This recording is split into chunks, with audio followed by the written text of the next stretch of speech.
Queridos amigos, sejam bem-vindos ao canal Videira Espírita. Meu nome é Cristina Brito e este é o programa Projeto 15 Minutos, o Livro dos Espíritos. E aqui, diariamente, estudamos por mais ou menos 15 minutos o primeiro livro da codificação espírita, realizada por Allan Kardec, o Livro dos Espíritos. Atualmente vamos começar hoje a conclusão, os 9 itens que formam a conclusão desta obra. Já vimos, ontem terminamos a questão 1019, a última questão do Livro dos Espíritos, e hoje, então, começaremos a tratar da conclusão. Vejamos como Allan Kardec ele é esmerado na didática. Começou com a introdução, prolegômenos, as perguntas e respostas, e agora a conclusão. Comecemos, então, e vejamos o que Kardec nos traz no primeiro item. Antes de ler, ele vai citar aqui uma brincadeira, uma brincadeira chamada dos patinhos imantados, que executavam evoluções numa bacia d'água.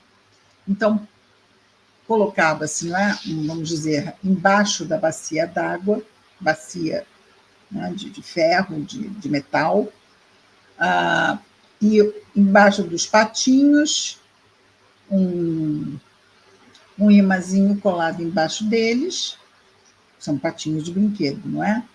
E aí eles na água, e embaixo da bacia um imã.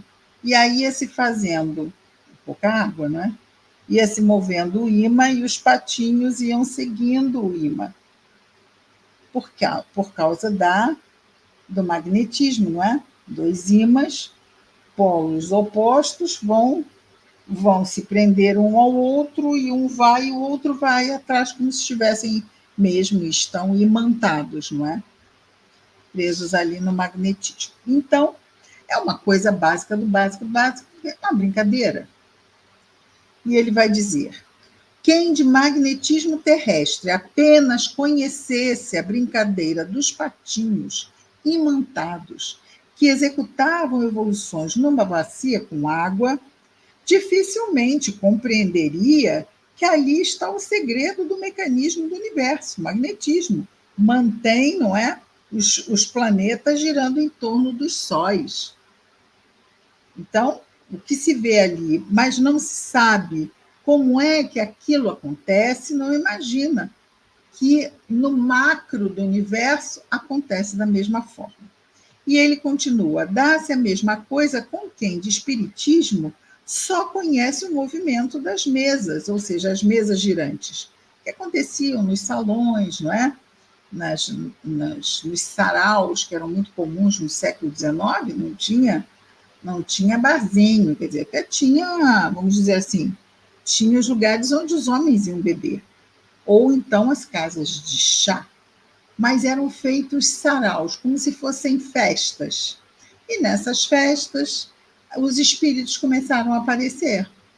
E então as pessoas começaram a fazer perguntas, outro tipo de brincadeira, onde os espíritos respondiam tudo. Também não se preocupava se estava certo ou estava errado. Era simplesmente algo divertido. E foi de tal modo intenso essa presença dos espíritos nessas reuniões que os convites já vinham com mesas girantes. Como é que os encarnados podiam garantir isso? Porque foi uma espécie de uma invasão da espiritualidade para chamar a atenção. Foi um momento que culminou com a elaboração da doutrina espírita, não é? Desta revelação do mundo espiritual aos homens. Então, ele compara o magnetismo dos patinhos com as mesas girantes, ou seja, apenas se tem uma ideia praticamente nenhuma, ao se ver uma mesa girante, não se tem uma ideia do que está por trás disso, porque a maioria das pessoas que estão ali estão só se divertindo, não são estudiosos.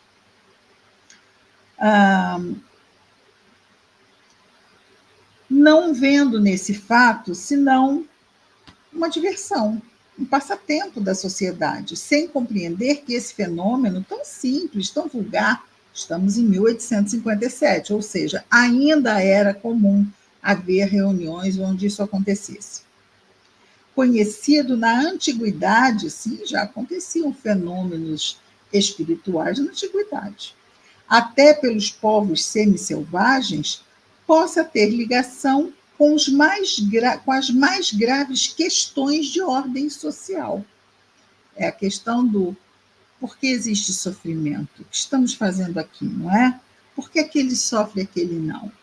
São as questões do espírito imortal, porque a nossa é um dos princípios básicos da doutrina espírita, não é? A comunicabilidade entre os dois planos, o plano físico e o plano espiritual. Os espíritos têm condição de se manifestar aqui. E às vezes, mesmo sem sermos médiuns, às vezes, até mesmo, vejamos aqui, quando abrimos uma mensagem ao acaso, eles conseguem fazer com que a mensagem que abrimos ao acaso seja exatamente aquela que precisamos ouvir. Seja a resposta para uma pergunta que nós trazemos no nosso coração. Então, eles é um fenômeno, não é? E às vezes nós já encaramos, por exemplo, isso como algo natural, mas que mostra como a espiritualidade intervém no nosso mundo e como devemos ter cuidado, os cuidados importantes que devemos ter com essa dinâmica, não é? Porque nós queremos intervenções positivas, não negativas na nossa vida. E para isso nós devemos estar o quê? Bem vibratoriamente. Por isso Jesus diz, vigiai e orai, porque a oração sempre vai nos ajudar a melhorar a nossa vibração, não é? Continuando. Realmente, para o observador superficial, que relação pode ter uma mesa que gira e bate com as perninhas no chão, dizendo tu, tu, sim, tu, não, ou vice-versa, com, por exemplo, o futuro da humanidade? E, contudo, quem quer que reflita se lembrará de que do vapor que levanta a tampa de uma simples panela, do vapor que levanta uma simples panela, quando o que está nela ferve, fato que se repete desde toda a antiguidade, saiu o possante motor com o qual o homem transpõe o espaço e suprime as distâncias. Então, está falando da locomotiva, não é? Aquela de botar o carvão, não é? E fazer com que aquela pressão da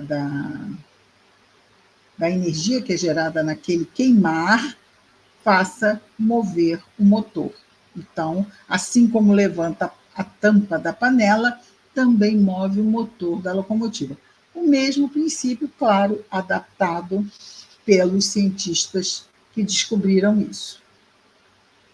Pois bem, diz Emmanuel, vós que em nada acreditais fora do mundo material, sabei que dessa mesa que gira e vos faz sorrir despretensiosamente, surgiu uma ciência completa, diz aquele que a desenvolveu, não é?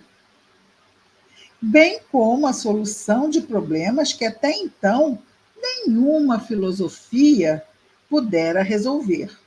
Apelo a todos os adversários de boa fé, não aqueles que simplesmente querem derrubar, não se importando no fundo nem no raso, não é? Se aquilo traz alguma verdade ou não. Não gostam e, portanto, vão derrubar. Por isso ele fala de boa fé. Apelo a todos os adversários de boa fé e os desafio a que digam se deram ao trabalho de estudar o que criticam. Porque, em boa lógica, a crítica só tem valor quando o crítico é conhecedor daquilo de que fala. Isso é interessante. Desculpe. Porque muitos críticos da vida alheia não conhecem a vida alheia e a criticam. Então, se conhecêssemos a vida alheia, talvez não criticássemos com tanta rapidez, pelo menos, não é? Então, excelente conselho. Continua dizendo-nos Kardec: zombar de uma coisa que não se conhece, que não se sondou com a instrumentação do observador consciencioso, não é criticar, é dar prova de leviandade e de falta de critério para julgar. Certamente, se tivéssemos apresentado esta filosofia como obra de um cérebro humano, ou seja, como obra de uma pessoa encarnada, ela teria suscitado menos desdém e merecido as honras do exame dos que pretendem dirigir a opinião. Então, o Kardec está dizendo para nós que o grande problema da doutrina espírita é ser dito que as informações dadas por ela vêm de espíritos, de seres que não estão mais na carne. Se ele diz, se tivesse sido dada por uma pessoa na carne, estaria tudo muito certo. Contudo, ela vem dos espíritos. Que absurdo, dizem esses críticos, né? Que absurdo. Mal lhe dispensam um simples olhar. Só já vão dizendo que é absurdo, sem sequer olhar, prestar atenção. Julgam-na pelo título. Doutrina Espírita, Livro dos Espíritos. Então, já pelo título é um absurdo. Julgam-na pelo título, como o macaco da fábula julgava a nós pela casca. Desculpem, não sei que fábula é essa. Algum macaco que julgou a nós pela casca e, com certeza, pelo que ele dá a entender, julgou errado. Fazei, se quiserdes, a abstração de sua origem. Ou seja, vamos esquecer que a doutrina dos espíritos. Vamos nos ater ao seu conteúdo e buscar discernir sobre ele. Suponde que este livro, diz Kardec, desculpa, seja a obra de um homem e dizei, do vosso íntimo e em sã consciência, de um homem quer dizer de um espírito encarnado, ok? Não é de espíritos, é de um encarnado. E dizei, do vosso instinto em sã consciência, depois de o terdes lido seriamente, se nele achastes matéria para zombaria.